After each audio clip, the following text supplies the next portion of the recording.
This is Glenn. This is Anthony.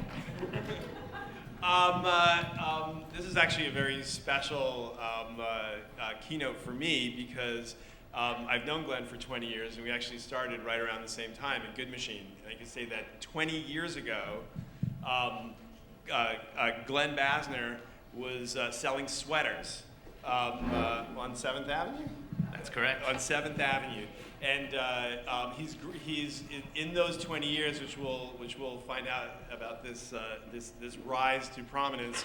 He's turned from selling sweaters to selling films by Terry Malick, Steven Soderbergh, Pedro Almodóvar, Jeff Nichols, and such movies as The King's Speech, which of course won the Oscar, and Looper, which has made gazillions of dollars internationally.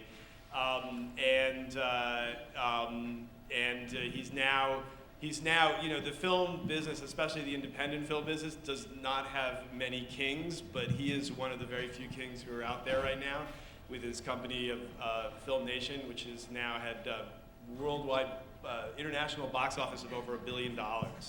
So let's start at the beginning. So sweaters, how did you transition from sweaters? How did that happen? Well, the dream was always sweaters since I was a little boy. No, my father's business was in the garment center and lady sweaters, and I always expected that I would go into his business, and I did. After 5 years of selling ladies' hand-knit sweaters, I was in my mid-20s and realizing that there's got to be more than this, and I was young enough to start all over. So it was a time for me to walk in and tell my father, I'm sorry, but this isn't working for me, which he was really thrilled about, actually, because he could tell I wasn't really enthusiastic about it. And I had a childhood friend that I had grown up with that had made a movie called The Brothers McMullen. And if you've seen that movie, the sweaters are in that movie and made fun of.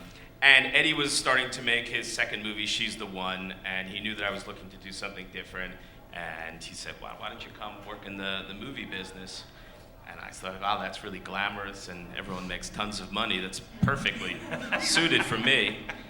So I said I would do it, and he arranged an interview at Good Machine with the producer of his film, Ted Hope. And actually, I remember meeting Anthony at this time because I walked into the Good Machine office for this interview as an unpaid assistant in my suit and tie because I was working that day, and noticed that people weren't dressed as nicely as I was. And Anthony had a big scab, if you remember, all over your leg. It was really pleasant. And I had this grueling... It was from a rollerblading incident, not VD. Sure it was. And I had this grueling hour-long interview to be an unpaid assistant by Ted Hope, which I thought was strange because I couldn't believe anyone else would take the job for no money. But after the interview, I thought that it had kind of gone well, and I went back to my office and got a call the next day that said, thank you very much. It did not go very well. You're not getting the job. We need someone with film experience. Fortunately, I was good friends with Eddie Burns, who was the director of the movie, so I became what Anthony still refers to me as a must-hire. Is anyone familiar with that term? The must-hire, which is when a director or an actor or producer says, it's not a choice, you must hire him. And that was how he got his first job. That's how I got my first start. It so worked out that in working with Ted, we hit it off pretty early on, and we had a good 6 weeks, and the person he had hired to be his assistant instead of me resigned, and it was going well, so he offered to move me over to become his assistant, and he was going to replace me with another unpaid intern, and I said, that's okay, I'm going to do both jobs for the price of one, and it was love. It was love. Low budget filmmaking. And good value, which is always something that we treasured at Good Machine. So Good Machine at the time that you started was strictly a production company. We produced movies for a fee, sometimes got back end on the movies, and that was the whole economic of how we ran the company.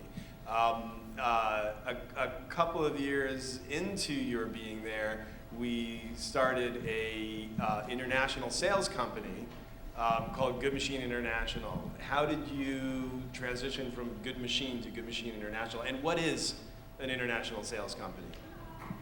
All right, let's start with the transition. So I was working in the production department at Good Machine, and I was really enjoying it. And we were all paid as post-production supervisors, but we did lots of other jobs. And for me, I was the guy who, whenever there was a fight or an argument, I was the guy that got sent in to get out of the copy or lease and things like that. And that led me into also working in business affairs, which as an assistant was pretty interesting because I was learning about all the contracts. I was actually negotiating deals I had no experience to negotiate, but I enjoyed it and I had a knack for it. When David Lindy joined and started Good Machine International, about 6 months into that, I was brought into the office and said, you know, we think you're terrific, but we think you'd be better suited to work in the international sales area than the production area, which was a big problem for me because I had been working extremely hard for 2 years with the singular goal of being able to produce a film. So at first I said, thank you, I'm flattered, but I want to produce a movie, I'm going to stick with that. A few months later, they kind of brought me back into the room and started the conversation again. And having had time to think about it, I got to the point where I understood they were trying to help me. And despite the fact that I did want to produce a movie, my natural talent and skills were definitely more suited for the sales and distribution side of the business. So I took their advice, and they gently nudged me over into the international sales side of the business, which was a transformative moment for me, even if I didn't realize it at the time, where I moved from doing something that I was working really hard at and maybe was okay at, to something that I could work really hard at and be terrific at, even if it wasn't my original goal. When did you realize that? When did you realize that you were meant to do what you were doing? I think I started in middle of April, and we were preparing to go to Cannes, and I was starting to read scripts that we were selling. And at Good Machine, we made very, independent and sophisticated films. And I read this script for this movie, Cherry Falls. And Cherry Falls' pitch on that is, there's a killer on the loose going around killing virgins. So all the kids in the high school have to get together and do a pop your cherry party to take themselves off the endangered species list. And was that your pitch? That was the pitch, not just my pitch. So going from working on Ang Lee movies to that, I remember saying, oh man, this one's gonna be tough. And of course, it was the big seller of the market. And when I walked in and someone said, wow, I'm really interested in that film, I was like, really? This is great. But it opened up my eyes to not just the creative making of movies, but into what distributors and people marketing to the regular consumers are looking for and how they're going to go about doing that. And not just in a uniform fashion, because Spain is different than Germany, is different than Thailand, and starting to see how all the different cultural choices came into their decisions and into the conversations about Cherry Falls or any movie. It was really eye-opening and really exciting. It was like a window into the world that I just previously had not had. Do you feel that you have to love a movie to sell it? No, not at all. You don't have to like a movie, you have to understand how to sell the movie. It's a lot more fun when it's a movie you would really want to see. But no, you don't have to. I don't have to really say, wow, I can't wait to see that movie to be great at selling it. That's interesting. And I also find it's interesting that it was that you thought you were headed in one direction, and it took some outside people to look at you and say, this is what you're meant to do, not what you think you want to do, and that process of trying to recognize that. And obviously it was the right answer, but it's lucky to have other people, to have mentors who could push you there. I think when I look back in my career, the luckiest bit of it all was the people that I ended up working with and for that really helped guide me. So Ted Hope, I thought I was a hard worker until I started working for Ted, and I couldn't believe how much work there was and how everything had to be done really great. I learned that from Ted, and that's a takeaway that still exists today. James Seamus was just the way he looked at a script or a story or an obstacle was so clever and so smart. It was amazing to just go in and sit down and have a drink at his office and talk with him. And then David Lindy, more so than I guess anybody, taking me under his wing and saying, I think you could be good at this, let's give it a shot. And then not just throwing me into the fire, but throwing me into the fire and really training me and guiding me into how to do it the right way. In fact, I just came from Toronto where we were selling movies, and someone was asking me about, someone was trying to buy a movie that they didn't get, and they came in and they said, well, I'm upset, but you treated me, fairly, so I appreciate that. And that's the way that I sell movies now, is exactly the way that I was taught from the first, selling of Cherry Falls, from David, and it deals with things like respecting the distributors who are buying movies, creating a, fair playing field for people to come and compete and try and buy the movies, and to do it in a very direct manner so that, his rule was, it's okay for people to be disappointed they didn't get a movie, but not angry with you in the way that you handled the process. So these relationships, and I'm in touch with all three of them still to this day, were really fundamental in my education and my training, not just in film, but in how to deal with people in a business environment. And getting back to the Glen Basner story, so you in a few short years, you were head of Focus International, which is a division of Universal. How did all that happen? It happened very quickly. Good Machine International was bought by Universal Pictures and merged into what at the time was USA Films and had previously been October Films. And I went from kind of being David Lindy's sort of number 2 person to all of a sudden David is now co-running the company with James, and we're running the international group on our own. And it happened just before Cannes again, so it was very quick and we were just kind of thrown into the fire. But it was really exciting to be able to really have impact on getting movies made in a way that we couldn't do because we didn't have the financial resources at Focus. It was exciting because the company was very much open and wanting to take creative risks and chances on movies that may not have otherwise been made. It was really a great time. At the same time, it was a big adjustment working from a smaller independent film company and then becoming part of a big studio, and how to navigate through that, and how people acted towards each other and the organizational level of things was an adjustment, but again, a great opportunity for those of us who saw it that way. And now you had a North American distribution that was attached to the films that you were selling. Did that change the types of films that you were making or the way that you were able to sell them? It changed our access to films, because we could simply say, yes, we like that, here's X amount of money to go make your movie. In a way that a Good Machine, we weren't able to do that. We had to go cobble together financing and distribution and try and piece everything together. And the people who were representing filmmakers or films understood that we had more capital, and that changed the way they perceived us. So for access to higher quality films on a consistent basis was a big difference. We made movies like Eternal Sunshine of the Spotless Mind, 21 Grams, Lost in Translation, Brokeback Mountain, all in like the first 2-3 years of the company. That's pretty good. That's called a roll. Yeah, exactly.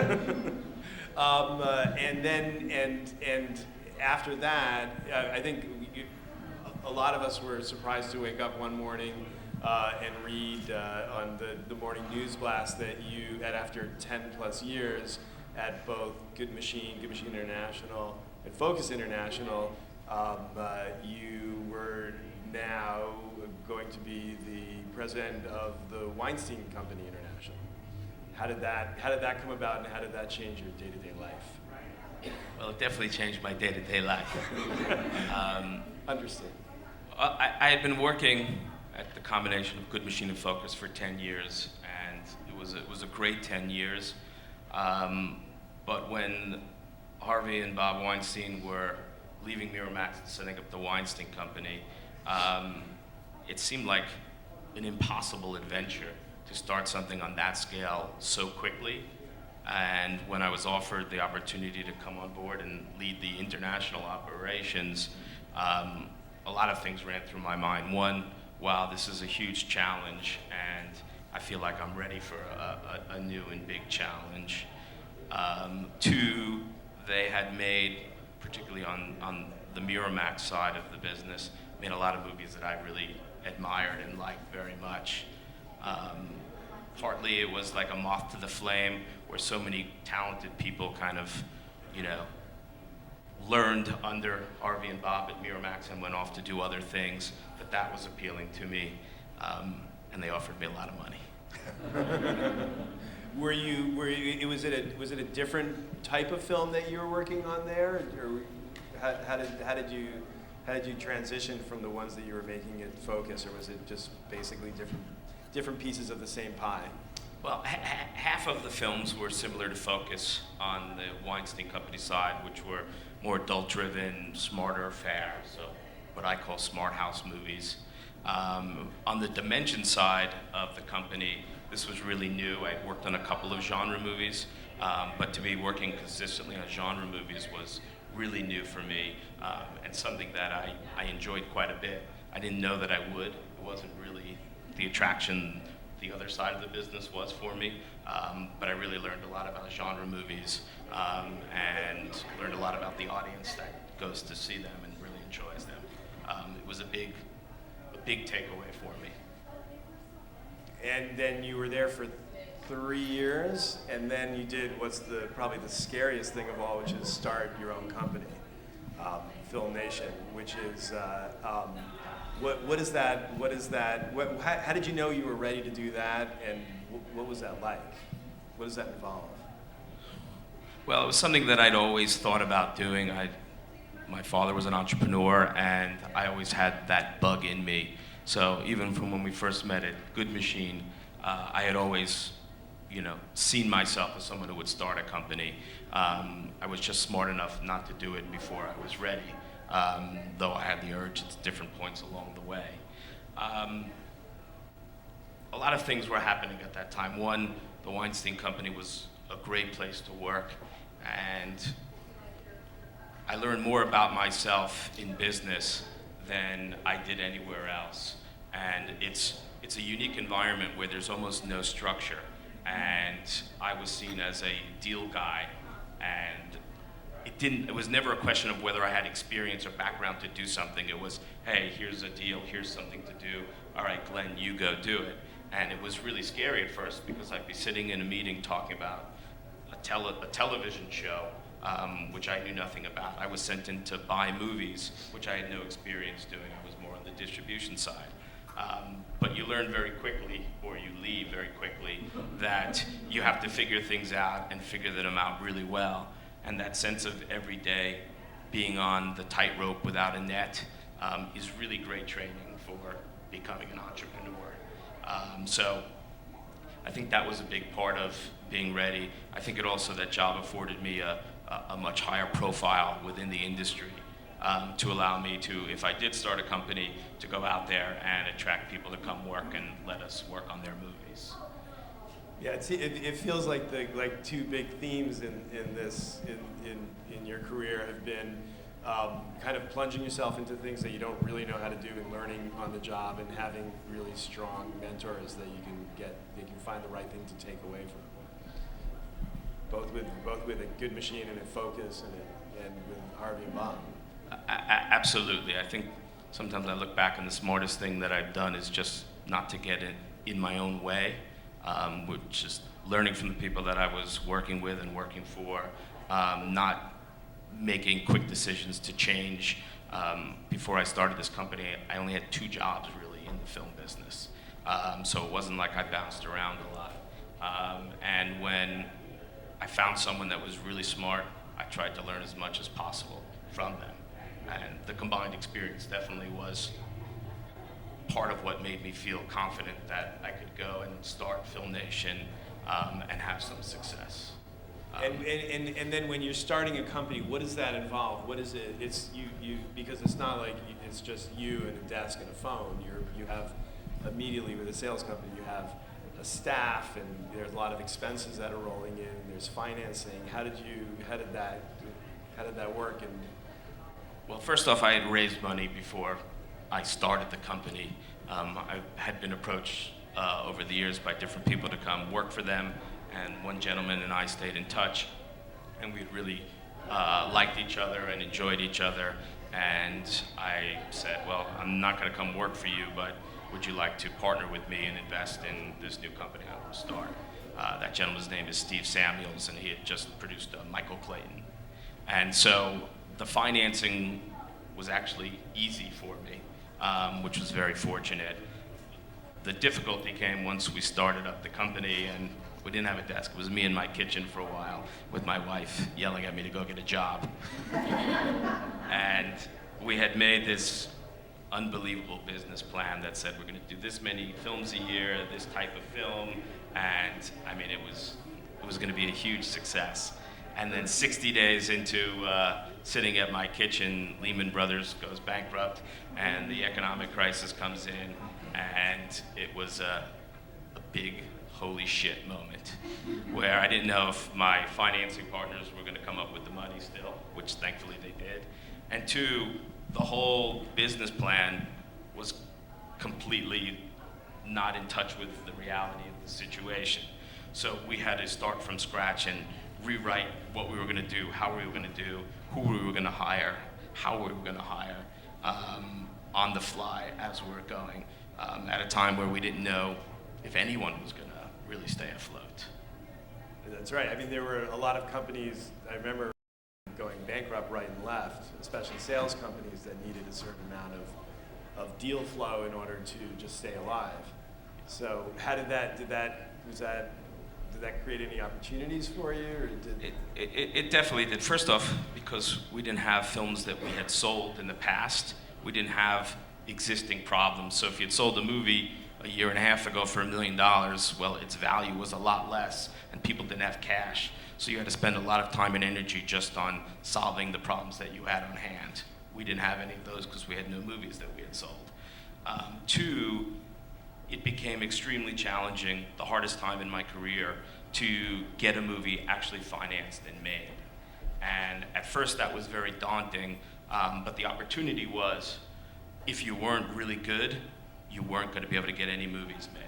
And that cleared the way for us to, with some success, to kind of climb the ladder of relevance or importance in our business much more rapidly than we would have if money was flowing into the business like it is today. Actually, it was, in terms of propelling us to a top-tier sales company, it probably saved us 2 or 3 years. And in doing, so FilmNation is now 5 years old, and what were the pivotal movies that created the company and created the relationships? Well, the first big hit we had, which is really our biggest hit, is The King's Speech, which we were really excited about when we got involved with it, but we never expected it to turn out like it had. But that was definitely a movie that put us on the map and that basically told distributors around the world, okay, we like them, we know them for a long time, but as FilmNation, as opposed to Focus or the Weinstein Company, we could trust their taste and we could trust that they can actually deliver. And all of this was happening at a time when everyone's business was incredibly challenging because of the recession. Simultaneously to The King's Speech, we had a 3D movie called Sanctum, which James Cameron executive produced. And internationally, that movie grossed $90 million. So this was maybe about a year and a half to 2 years into our existence, and we had 2 really high-grossing and very different movies have success. So I think that was really the start of making us feel maybe real to a lot of people and allowing us to start to attract other filmmakers. At the same time, we had relationships with filmmakers from our past jobs, a bunch of us that work at the company, and we convinced Pedro Almodóvar to come work with us, as well as Terrence Malick to come make a movie with us. And I think that those were really important moments, more so than we even understood it at the time, because of what it said to people, that filmmakers like that would trust us to come on board, particularly as a young company, and work on their movies. And in a way, it really gave us credibility to the creative community that we wouldn't have had otherwise. Well, and now, what is the perfect FilmNation movie? Or is there a perfect one, or are there different types? It feels like there might be, like, on one hand, there's the King's Speeches of the world, which are aspiring towards art, and the Sanctums of the world, which are aspiring towards entertainment. Are you looking for those twin? We like to be diversified, but I think it starts with, we want to work on films and distribute films that we believe can satisfy their intended audiences. So whether it's a more art house movie or a broader commercial movie, it's really just about delivering content that will satisfy audiences. I don't know that there is a perfect film, and I always think that if we think it's perfect, we're probably in big trouble. Because we don't really, part of the challenge that we have is, we made a decision when we started the company, the group of us that started and the group that are there today, that we were going to, for better or worse, we would curate the films that we were selecting. And what I mean by that is, we were going to make creative choices, not purely business choices. And once we've made that creative choice, we were going to come up with the business rationale for that particular movie. And that means that if we select badly, we're going to be in really big trouble. But if we select well, it will again communicate to our customers around the world that they can trust us and trust our taste. That takes me to, we don't want to make a movie that was successful this year again. That's not really interesting. We're not looking to be repetitive. What we are looking to make is something that's going to be fresh and new next year or the year after, whenever the film gets released. And it's a very tricky line to work, because sometimes you get too far out ahead of the audience and they just don't get it. But when you do make something that feels fresh and distinctive, and Looper is a great example of something that felt really fresh, at least to me, it's like magic. You're delivering box office, which people want. You're exciting the people that are working on the movie, and you yourself are having a great time because you feel like you're part of something special. So I think that is a big part of how we look at, our selection of films, or what's a movie for FilmNation. When you're talking, you're talking a lot about film picking, but there's a lot of film making that's part of your job, influencing the film in different ways. What is that? How does that work? Well, we think of ourselves as a service provider. Let's start with that.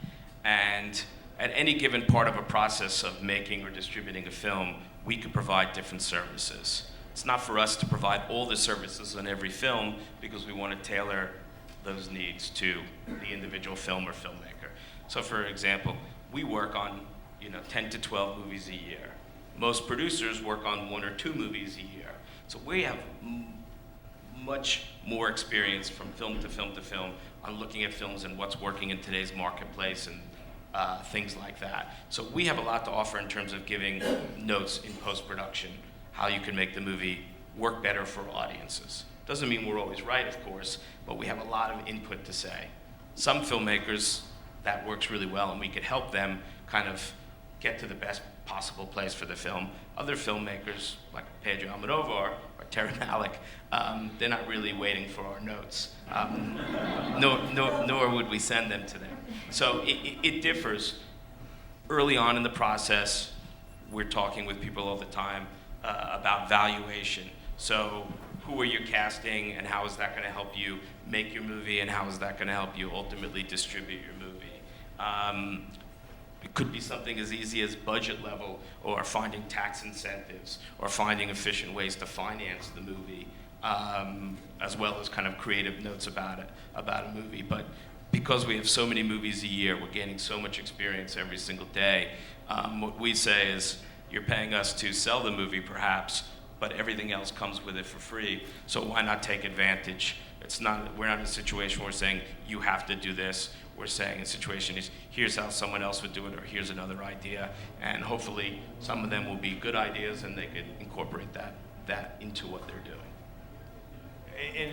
And when you find that when a movie doesn't work, what's the cautionary lesson? Why, when movies don't work, why don't they work? I don't think there's one answer to that. First off, more movies don't work than work. It's just a fact. It's so difficult to make a movie great that you have to be fine with a movie not working. For me, some of my favorite movies and some of my most cherished experiences aren't necessarily on movies that have done great success at the box office. It may have been an experience, or maybe it's a movie that I personally really thought was terrific. But there's always information to take away. It could be, in the past, we have said, make the movie don't make it for $20 million, make it for $10 million. What's the difference? You'll get it financed and you'll get it made. And maybe we will have crunched the budget too much, and they will have made the movie for $10 million, but it's not necessarily the movie we'd all talked about trying to make, because they simply didn't have the resources or the time to do that. That's an example. The international salespeople, we're always talking about casting with people early on. And I've definitely been guilty of this, where you say, get this star, we can sell that.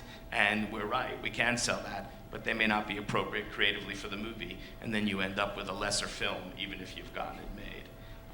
So I think it's different with every film, but we always come back to, we need to make films, no matter how artistic or commercial they are, for the audience. And when we get away from that, that's when we've had our biggest misfires. And so, say I'm a young filmmaker, it's my first or second movie, and I know that FilmNation is in the business of the Terry Malicks and Soderberghs and Almodóvars of the world. Is it worthwhile for me to spend time trying to get you interested in my movie, or should I be knocking on other doors? You should do both. We've never been in a situation where I've said, wow, we have too many movies to work on. We can't find enough good movies to work on, is the truth of it. So I think you should be knocking on our door and knocking on everyone's door that could possibly lead towards whatever your goals may be. If you've made your first film, getting people to see your first film, I think, is the most important thing. Because you'll meet with somebody and you spend 30 to 45 minutes and you're talking, but you don't always take away the same thing throughout the course of a busy day as you'll get if somebody will if you can get them to sit down and watch their movie. We worked on a movie, just as a working example, where our head of production, Aaron Ryder, had seen this movie and had met this filmmaker and really had liked him and sent it over. It was a film called Shotgun Stories, and it was Jeff Nichols' first movie. And from Shotgun Stories, which I thought was terrific, we were able to look at Jeff's next script, which was Mud, which we came on board to option and develop. Take Shelter. Mud. Oh. As we were doing that and working on the script, Jeff was just about to start working on Take Shelter, which he had financed independently. And we then saw Take Shelter in Sundance and came on board that. So it was a very small first film that did get a lot of notoriety within the industry, but didn't really have any box office success, that led us to Jeff and to getting to know him and getting to believe in him. So it can happen. And the challenge is always there, but it doesn't get any easier even if we say, okay, great, we'd like to work with you and make your next movie. The challenges just keep coming, so you either have to just decide that you're going to work through every challenge that's thrown at you and get it done. Or if you don't, it's a long, hard road. Probably a long, hard road, one way or the other. Yes. Now's a time of great change in the business. I guess at every point we always think now's a time of great change in the business, but now really is a time of great change in the business, right? With the kind of fracturing of how we look at movies and on what devices and what counts as theatrical and how important foreign is in the world and with the ascendancy of TV. Where do you see this business going for the types of movies that you've been making for 20 years? The truth is, I have no idea. I just know that it's changing and changing more rapidly than any other time since I've been doing it. One of the things that we kind of have talked about is, even as a young company of 5 years old, you kind of get set in your ways of doing things. And part of reading about all this change that's going on is shaking us up to say, let's not think about the way we've done things in the past. Let's think about what makes sense for the future. And we use this phrase, don't fetishize the big screen. And what we mean by that is, the goal always for us was to make a movie that played in a theater. That was a theatrical movie, and that's the business that we're in. Well, now people are watching movies on their iPhones, on their iPads, wherever they want to watch it, whenever they want to watch it. And we could stay the same, but people watching movies want to see movies in different ways. And I think adjusting to that is not the biggest challenge. It's the biggest opportunity that we've had at any other time since I've been doing this. And for us, we're navigating our way, but it's really exciting. We, as an example, we saw a short film on YouTube 4 or 5 years ago called What's in the Box that we had liked, and someone else had been able to get the feature film rights. Well, we stayed on top of it for a few years, and eventually those rights came out of turnaround, and we've got those rights. And we're gonna make that movie next year with the same filmmaker who made the short. So one, as their first film? As their first film. That's interesting because we saw it from YouTube, but the more interesting is now all of a sudden it's opened up our mind to say, well, maybe we're not going to make that movie for a theatrical distribution model. It kind of came to life, on the web, digitally. Why aren't we looking at platforms like that to exploit this movie? And that more people will see it. Maybe. I think 2.6 million people saw his short, so that's a pretty big number if you think about it. But just thinking in those terms, I don't even know what the answer is, but I do know that there is an answer, and there will be more answers with every year. That's really exciting. It may make the economics make sense for a movie like this. And in thinking about this forum, independent producers, particularly ones that are starting out, they have such an advantage in the sense that we're used to doing things a certain way, and you may not be. So you can be much more flexible and much more nimble than we can be. So if you see a crowdsourcing model that's working, give it a shot. If you see a digital distribution way of getting people to see your movies, give it a shot. It's not about not having anything to lose. It's about having everything to gain and beating the larger, more established, companies and people in this business to the marketplace and doing it. That's really exciting to me. I think we're going to see a lot of the democratization of it is going to offer us up a lot of new and exciting voices in terms of people making not just films but any type of creative content. That's good. That's very inspiring. I would like to open up to questions if anybody has any. Yeah. I'm hearing that China is a big source of financing right now as opposed to Europe. Is that true? And is that in any way, shape, or form impacting the type of films that get financed and made? It's sort of true. There's tremendous amount of financing for films that qualify as Chinese content. So if you have a movie that can shoot in China and could pass the government censorship boards, there's a great deal of money to be utilized in China. If you're making a movie in New York with all American cast and crew and an American story, I don't think you can get very much money out of China for your movie. China, though, is growing, and as early as 10 years ago, I don't even think we sold our movies to China. Now we're selling sometimes the movies for $1 million and upwards. So it's growing, but it's still very much controlled by the government. So whether it's for financing or for film distribution, it's moving slowly. Is that why Looper seemed to be shot partially in China, or seemed to take place partially in China? It's exactly why. Looper became a Chinese co-production because it had a section of the movie that took place in the future in Shanghai and was shot in Shanghai for a couple of weeks. Was it originally Shanghai, or was it? It was originally Paris. Yes. What do you guys see as the future of the sort of feature documentary hybrid market? We don't do many documentaries, so I don't really know what the future of it is.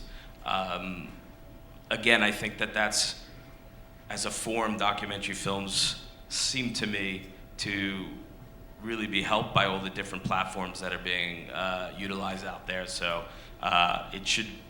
they should be able to find different ways for people to see them. I know for me, on Netflix, I watch a lot of documentaries. It's a way for me to find them and to see them, so I like that a bit. But I'm not really an expert in documentaries. Yes. Well, I have a usually important question for you. Does Terrence Malick really go Terry Malick? Yes. Not to leave this room, though. Do you think, well, I guess usually how early on do you guys put up films? And do you think that, your success in regards to your taste profile in the industry has to do with, like all of your early conversations with filmmakers and early involvement in these projects? Well, the first part of the question is we work on movies at all different stages. So it really depends on when it's brought to us. We have acquired pitches, we've acquired books, we've acquired scripts. Sometimes films come to us, full script, director, cast, budget, and it's fully formed. It doesn't really matter to us. We actually like to get involved earlier on in the process because it enables us to help shape the movie for the marketplace, so that if we're expected to go out and sell a movie for a certain amount of money, we know that we're giving that type of information to the filmmakers at an early point so they can build it into the film as they start to package it. What was the second question? I was just wondering if you thought that your early involvement with some of these, or some of these, most of these projects, attributes to your success in I think so. I think that, all throughout my career, and again, going back to David Lindy teaching me, developing relationships with filmmakers that is respectful, that is helpful, that is understanding, and can create a world or an environment for them to have as much success as possible is a big part of that. And when you can deliver on that and make someone feel comfortable that they'll be treated respectfully, honestly, whether it's good news or bad news, where you will, fight for their movie and defend their movie. That relationship is key because it allows us to work on their next movies and their next, films after that. So whether it's a young filmmaker or even a more established filmmaker, it's one of the things that we work really hard at creating that environment for that filmmaker. And it's different. Every filmmaker wants something different from us, and if we listen to what they want and then adjust to it, then we create a nice place for them to come and make their films. I think we have time for 2 more questions. Hi there. We heard Spielberg later this year talk about television being sort of a new focus. We've seen the phenomenon of House of Cards this year. What does it teach us in terms of, are you yourself looking at doing more TV? And are we going to see Yahoo and people like that, and places like that, start making more series? Is this a big sort it definitely has developed quite big over the last few years. I think House of Cards was a huge moment where you had a disruptive company in Netflix making original content with David Fincher, and then having it do as well as it has. So I think that what's happening is there's new platforms and new ways to reach people. These platforms have capital, and they need to find ways to differentiate themselves. And so they're differentiating themselves through the content, the original content or exclusive content that they're providing. So right now, a lot of it is happening on television, but maybe it continues to happen in different ways on different platforms, whether it's Amazon Prime or Hulu or Google or Facebook or whatever the next platform will be. I think it's offering up opportunities to tell some great stories. I think that will work backwards into feature films as well.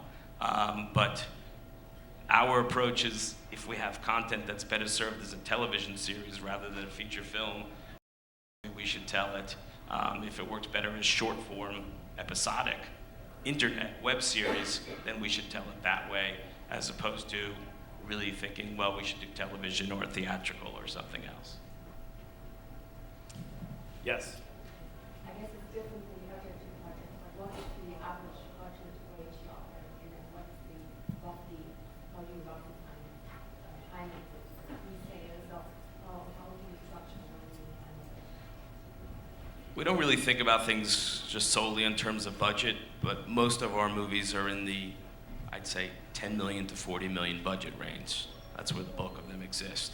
A big part of what we do is, when we talk about selling movies, what we really mean is pre-selling movies. So 85 to 90% of our business is done before a film is ever shot. There's a script, there's a director, there's cast, there's us selling the movie, and a budget and price of the movie. Those pre-sales are a fundamental piece in terms of independent financing, because you can borrow money from banks with those contracts to help cash flow and finance the movie. In terms of how the budget factors into that, budget to us is only a factor. It only matters in terms of what the value of the movie is. So if the budget is $1 million, but the value of the movie is $500,000, well, that's probably not something that we'd want to proceed with. But if the budget's $40 million, but we think the value is $50 million, then that's something that we would look to move forward on. So everything's kind of intermingled. The financing component to a film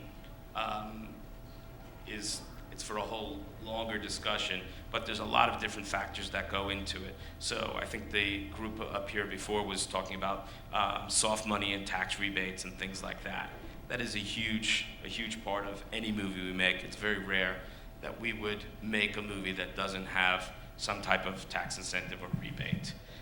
There's pre-sales, there's gap financing, and then there's the equity component, which sits in the last position that makes up the rest of the capital stack of any given film. Thank you. I think we've gone way, it's been at least 10 minutes since the time up sign has come up, so thank you, everybody. Thank you, Glenn Basner.